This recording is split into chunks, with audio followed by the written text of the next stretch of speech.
के ही विधि मोहित होए, शंभु करहि स्त्री ग्रहण, लागे सोचन दोए ब्रह्मा अरु लक्ष्मी रमण।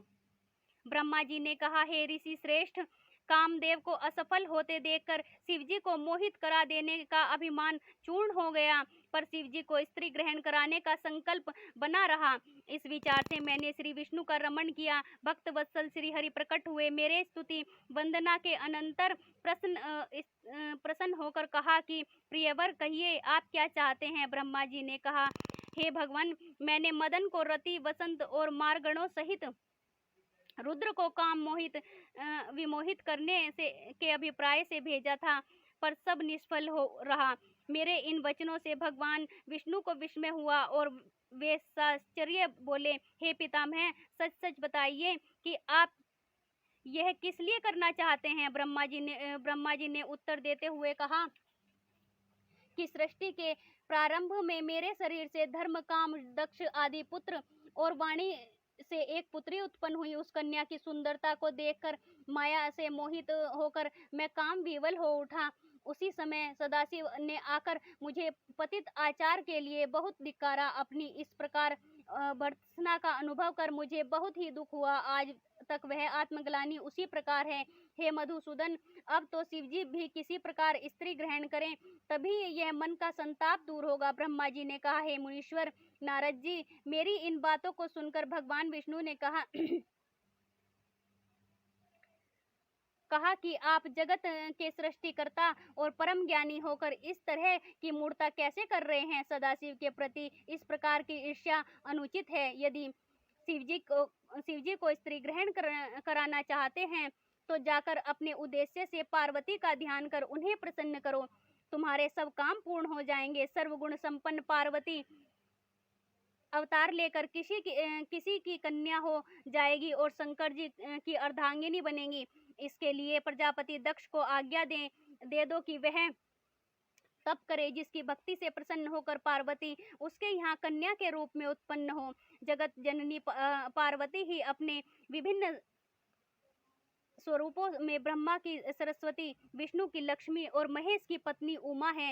हे ब्राह्मण, अब आप जाकर भक्ति पूर्वक अपने उद्देश्य की सिद्धि के लिए तप करो। 11वें अध्याय में वर्णन कियो सुजान सिंह वाहिनी काली देवी का आख्यान।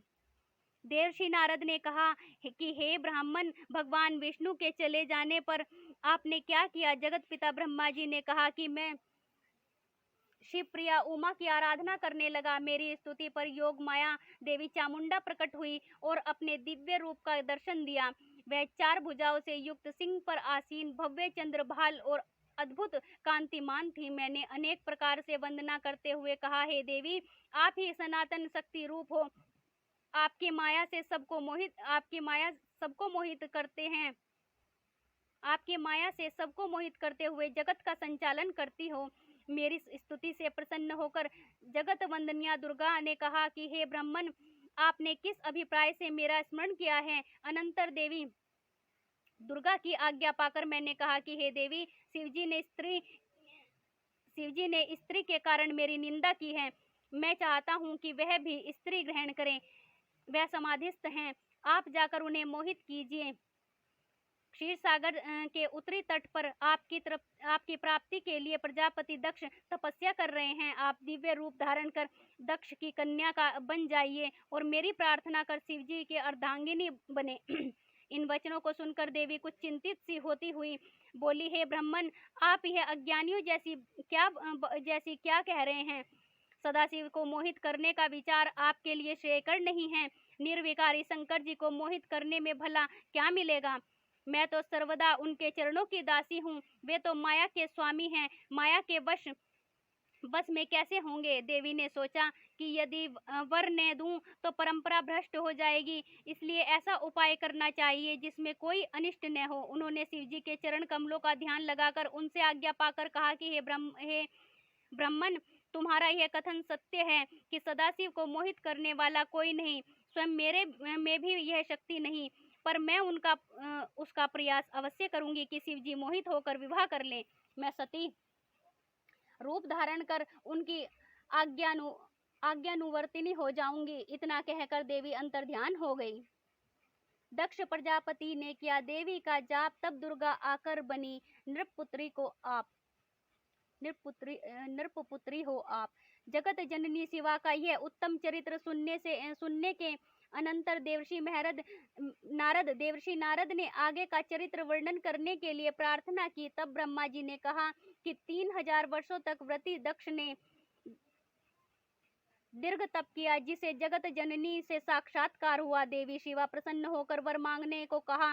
प्रजापति ने कहा कि मैंने ब्रह्मा जी के कार्य के लिए आपको स्मरण किया है। भगवान शंकर रुद्र नाम से ब्रह्मा के पुत्र रूप से अवतरित हुए हैं। आपका अवतार अभी नहीं हुआ है। आप उनको मोहित करो, जिससे वे आपको आप अपनी अर्धांगिनी रूप में ग्रहण करें। प्रजापति के आंतरिक मनोभावों को जानकर देवी शिवा ने यह वर दे दिया कि वह उनकी स्त्री से पुत्री रूप में उत्पन्न होकर कठिन तप द्वारा भगवान शंकर की पत्नी बनेंगी। इतना कहकर वे अंतर्ध्यान हो गई। इस वर को प्राप्त कर प्रजापति को अत्यंत प्रसन्नता हुई और वे घर आकर अपनी आकांक्षा की पूर्ति के लिए प्रतीक्षा करने लगे।